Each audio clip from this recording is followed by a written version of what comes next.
I mean, the good news is when you give kids equal opportunities, girls really shine. So you'll actually find the girls stand out a lot more in TFI classrooms than the boys do, which is really, really beautiful. But I think we need to educate girls and boys equally in gender equality if we want the lives of girls to change. And so there are a lot of programs that over focus on supporting girls, but I actually think the mindset shifts need to happen as much, if not more, in the minds of boys for girls, especially when they get older and get married and enter families, to have the freedom to really live the lives that they want.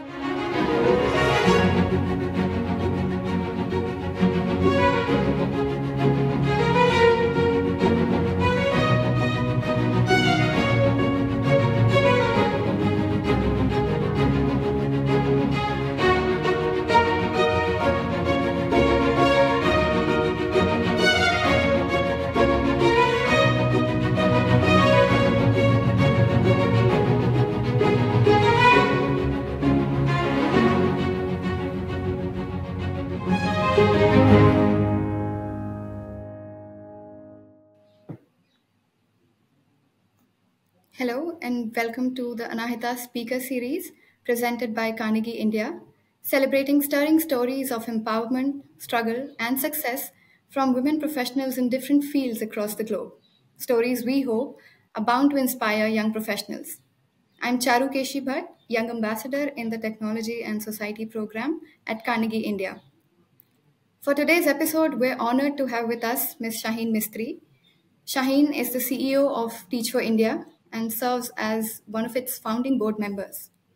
Her journey began with the Akanksha Foundation, which started in 1989, a non-profit dedicated to providing quality education to children from low-income communities. The foundation today runs 26 schools across Mumbai, Pune, and Nagpur and impacts over 14,000 students and 4,000 student alumni. In 2008, Shaheen launched Teach for India. Today, the fellowship impacts 28,000 children through the direct work of over 900 fellows across 8 cities in India. Shaheen has been an Ashoka Fellow, a Global Leader for Tomorrow at the World Economic Forum, and an Asia Society 21 Leader. Shaheen, it's a pleasure to have you with us, and I really look forward to this conversation with you. Thank you. It's lovely to be here. Yeah. So I'd like to begin by asking, what has your journey been like? And what were your aspirations growing up? And if there were any childhood influences that, shaped your vision and your path growing up? Yeah, thank you for that. So yes, to the influences, I think I was just reflecting recently on how everything we do and wherever we are in life is a sum total of so many different people and experiences. And I think that's true for me as well. I grew up having the great privilege of living in many countries. I went to 10 different schools, had a lot of different people in and out of my life, was very deeply influenced by a father who inculcated a lot of discipline and hard work in me, and a mother who worked as a speech therapist. So we had children in and out of our homes very early on. I actually, from the age of 12, started volunteering every summer with children, with animals. And so very early on realized that I was very passionate about working with kids and got a lot of joy from working with kids. So I interestingly never really sat down and said, what do I want to do with my life? And I was never conflicted because it just happened very organically. I started volunteering with kids. I loved it. And I just knew that's what I wanted to do. And then 18 was a big turning point for me. So I was at Tufts University at the time, had just completed my first year of college. And I was in India, again, one of the summer vacations.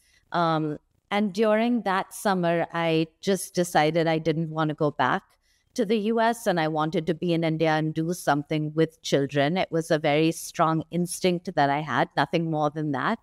But I acted on it and stayed in India. And that led to me sort of starting my first organization, Akanksha. So, yeah, a lot of people, influences, a lot of countries, a lot of work with children, a lot of time spent with animals as well. I think the only big dilemma in my early years was, should I work with children or should I work with animals? And then chose kids, but still have a lot of fondness and love for animals as well. That is great to know. So you talked about your early influences and your parents being, prominent figures. But then, so how did the idea of Akanksha come into be, and how did you proceed with, turning that into a reality? What was the process like of establishing your first organization? Yeah. Yeah. So I think Akanksha essentially was born from a deep love for children and a belief that I had grown up with many opportunities and I didn't see the same level of opportunity in many children around me. So that was sort of the simple idea. At the same time, I was at St. Xavier's College and noticed that a lot of college students, it was very different from Tufts University, where everybody attended class and the academic rigor seemed much higher to me. And at Xavier's, a lot of people just were sitting around in the canteen. I don't know if at that time even attendance was compulsory, but I did notice that people would just go out and buy their textbooks like a month before the exams. And so I would look around thinking, there's so many bright young people in college, and there's such big problems in India. Why are they not doing anything about these problems? And children were very close to my heart. And so I just started by asking people that question, like, would you want to do something for kids, for India, for India's development? And almost everybody I spoke to said yes. And then my next question was, well, then why aren't you doing something about it? And the response that they had was, the problem is too big. I don't think we can make a difference. And so I just went back to them saying, well, what if you just give me 2 hours a week and come and teach children?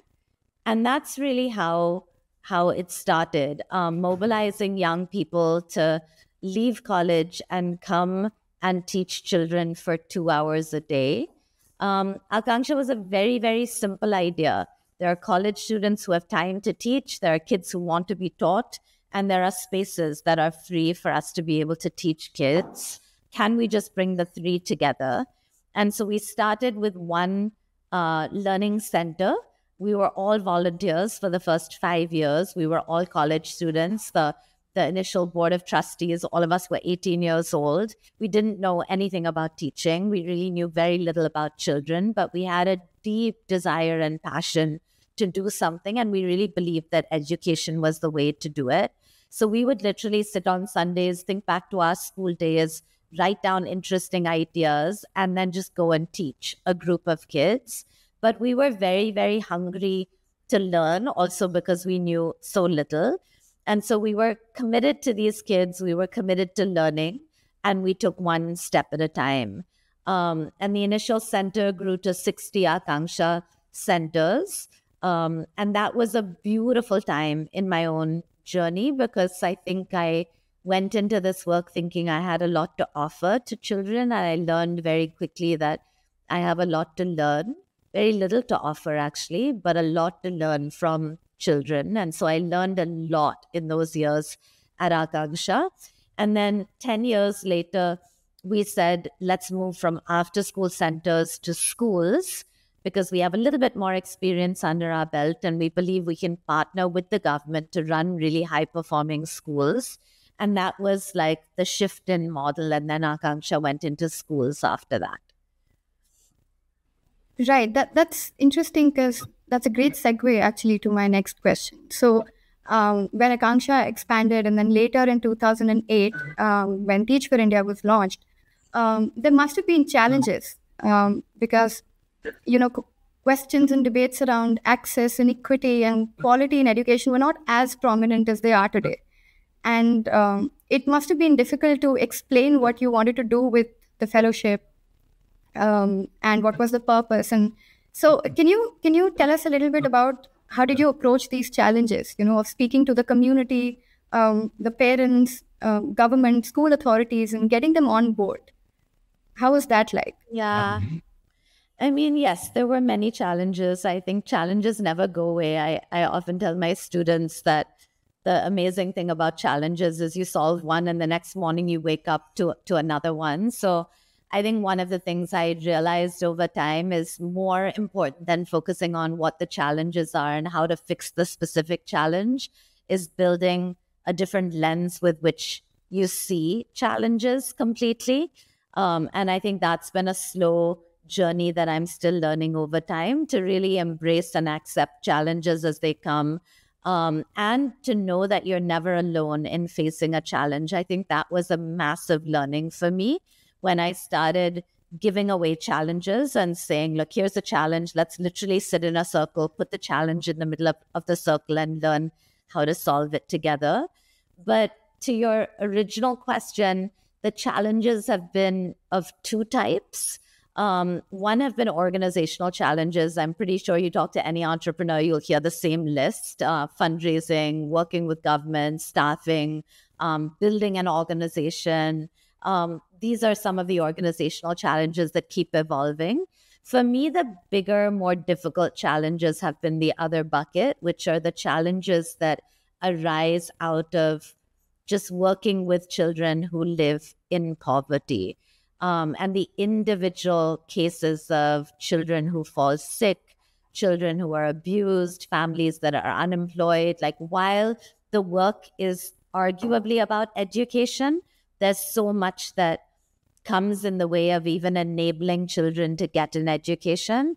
Those problems feel very overwhelming, and still feel very hard to understand and make sense of and know how to solve.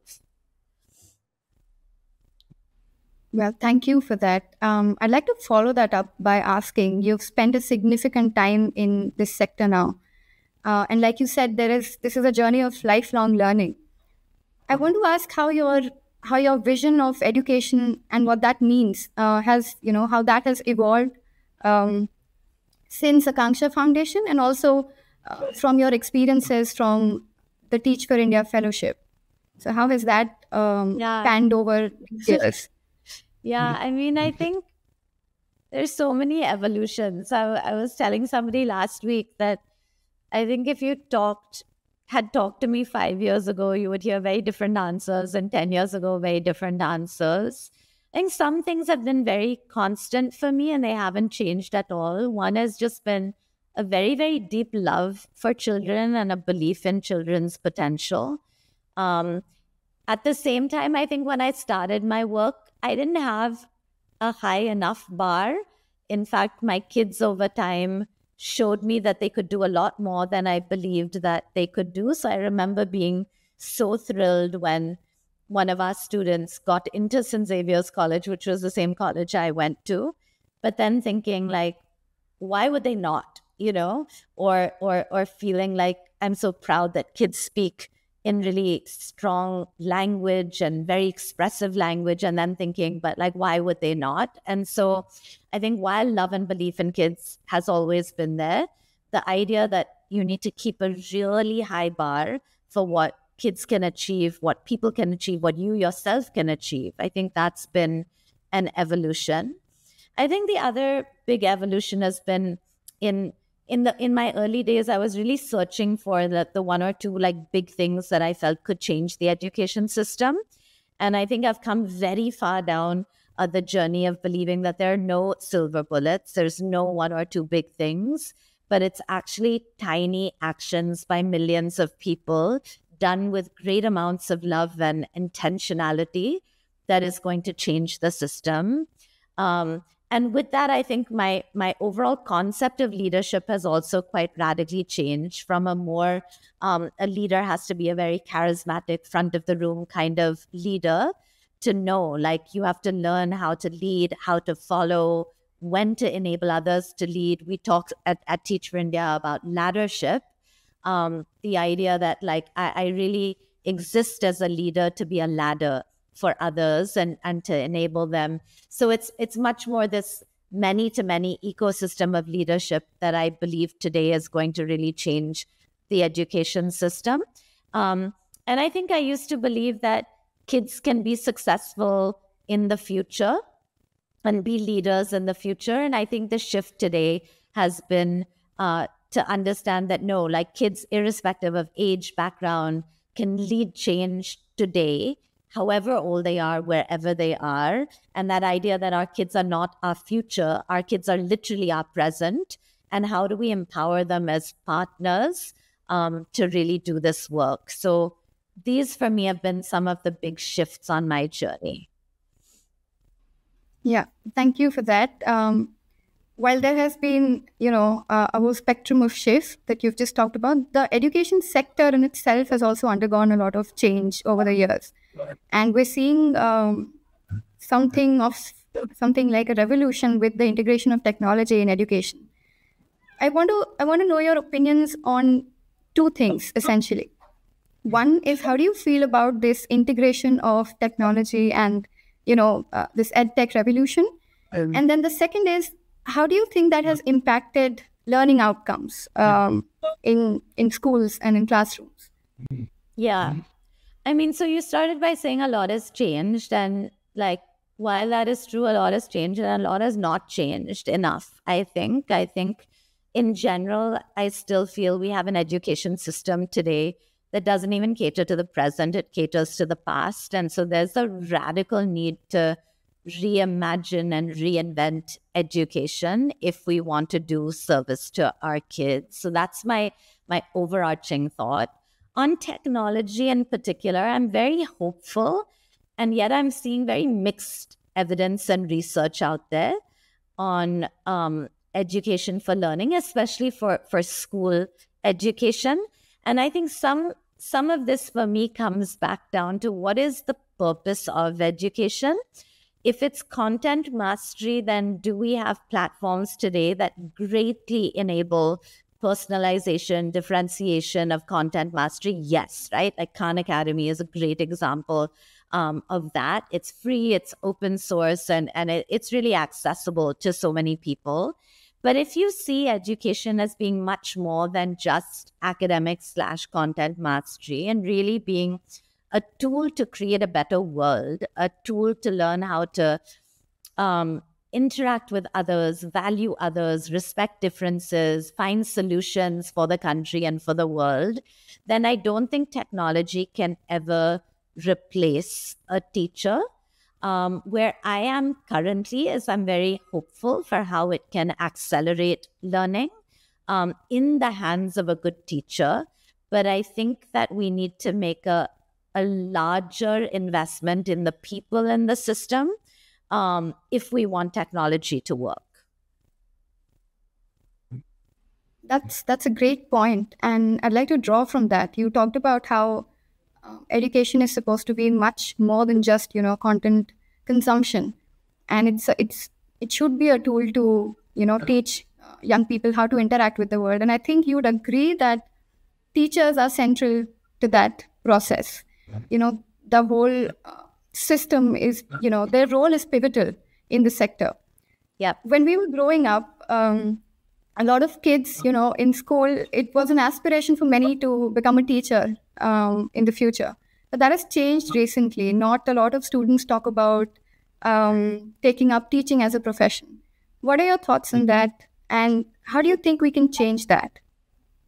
Yeah, I mean, firstly, I think it's a fantastic question. And if we don't change that, I think we're in trouble as a nation, because literally our nation rests in the hands of our teachers.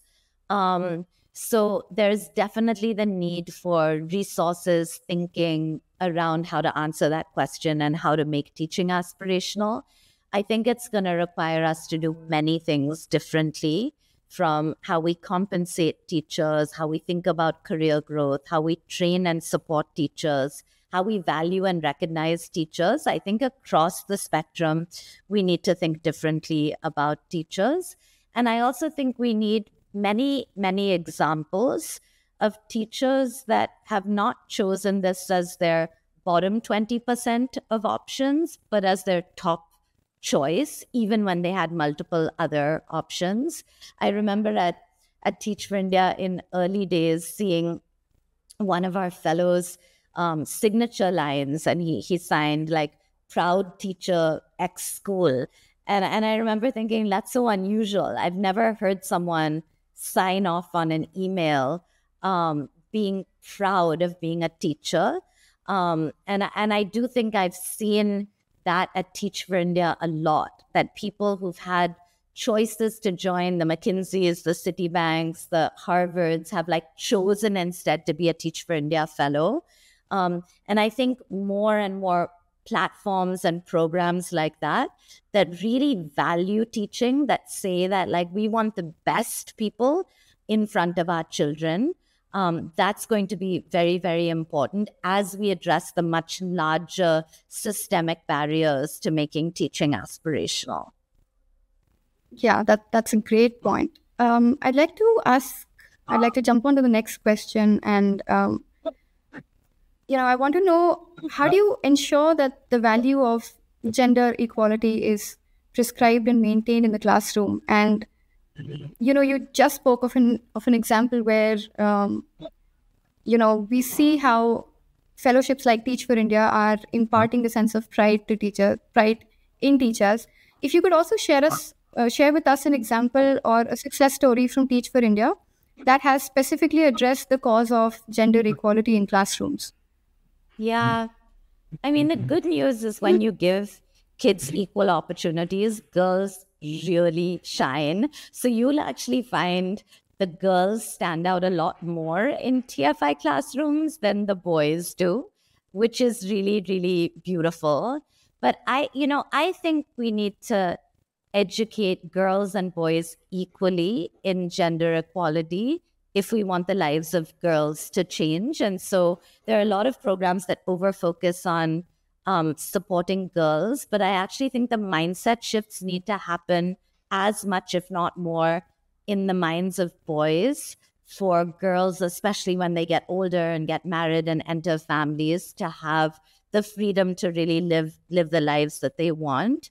I think there are lots of examples. I mean, schools where the football team has only been all boys, to having TFI fellows insist that girls be on the team. Schools where girls and boys don't sit next to each other to the comfort level to be able to sit next to each other, to engage meaningfully in the learning process with people of different genders. Lots of examples of content, making content meaningful. Like, content is often so irrelevant if you pick it up from a textbook.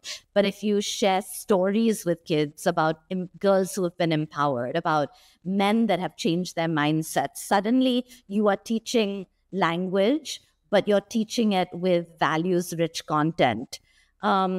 And we're actually seeing girls just absolutely shine, like go to college, travel abroad, get jobs, come back into the fellowship as Teach for India fellows. Lots and lots of examples. No, it was wonderful to hear about those stories.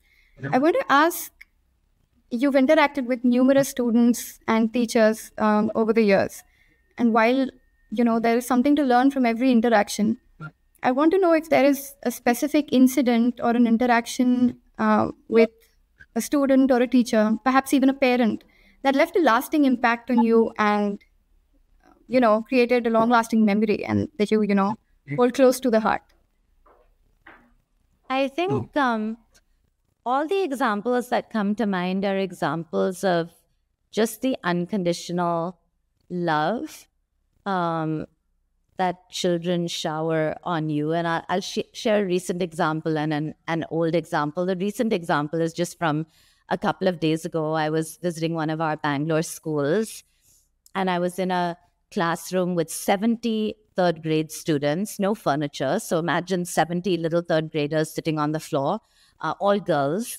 And the teacher was teaching, and she taught for about 10 minutes. And then she said, "And now for the next part of the lesson, Sadia ma'am is going to teach you." So I fully assumed that another adult was going to walk into the classroom, but that wasn't the case. One of the little girls was Sadia, and she jumped up and she went to the front of the class and she proceeded to teach the class for the next 10 minutes in a very similar way that the fellow actually had. And after that class, I was sitting outside debriefing with a colleague, and 6 girls ran out unprompted, and they just wanted to tell me every single thing that they loved about their teacher.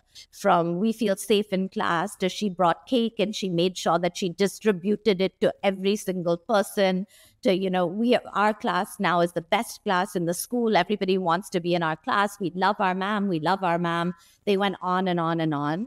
And I think that's the beauty of work with kids, that kids have such unconditional love that they give you. The other example from longer ago is that at one point I was writing a book called Redrawing India about the first 5 years of Teach for India.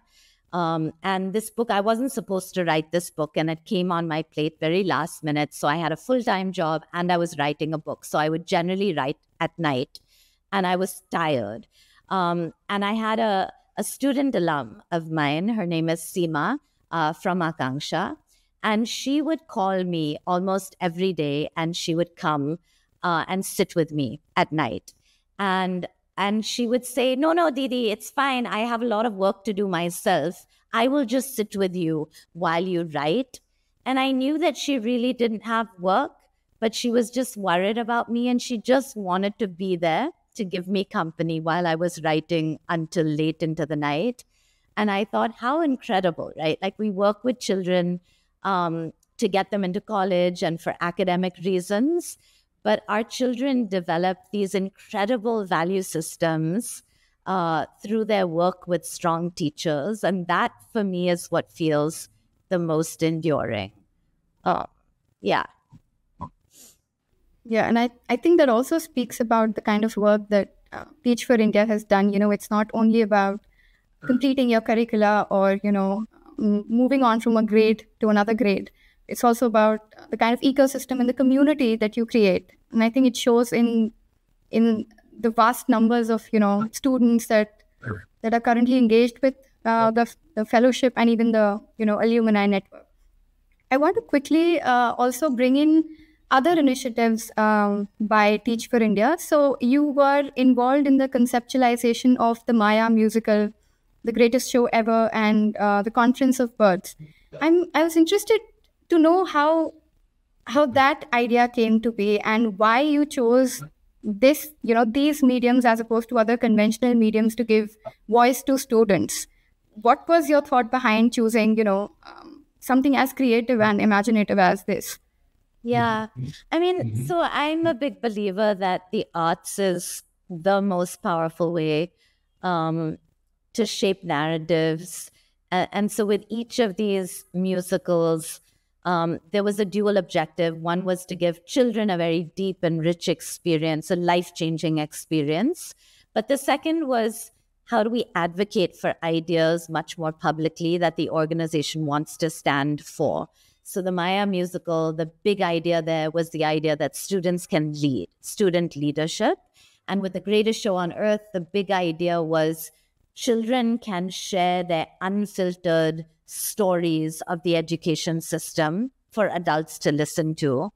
And the most important, I think, was the Conference of the Birds, where the big idea there was the idea that all of us need to search for our understanding of what India is and the greatest role that we can play in making India free and just and equitable for all Indians. And so really the arts was a way of doing that, of saying, like, this is a way to get a message out there in a way that feels memorable, in a way that can spark dialogue, and in a way that is creative for an audience to see and absorb.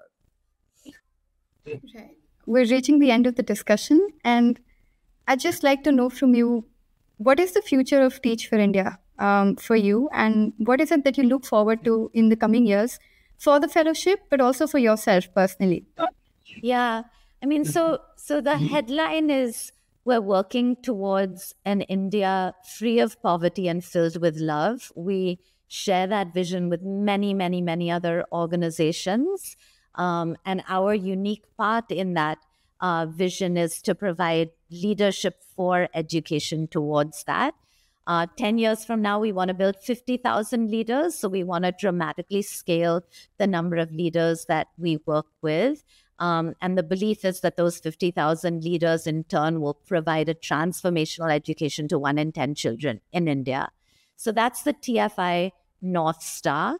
For me personally, it's a great question. I mean, I guess I would answer that by saying, like, I hope I continue to have the energy and resilience to do whatever it takes towards that, to be constantly listening to children, understanding their needs, responding to those needs, and at the same time to really be a ladder for as many people around me as I possibly can, because I think it's going to take many, many thousands of people working together to even make a dent in education. Yeah, thank you, Shaheen. We hope that Teach for India continues to create more and more positive impact. And with that, we come to an end of today's episode. Thank you so much, Shaheen, for taking the time out and conversing with us. It was incredibly insightful to speak with you and learn about your journey and your thoughts. To our audience, yeah, thank you, Shaheen. Thank you so much. Yeah, to our audience, we hope you enjoyed the conversation as much as we did. Tune into Carnegie India's YouTube channel to access all episodes of the Anahita Speaker Series and other content. We hope to see you next month. Thank you.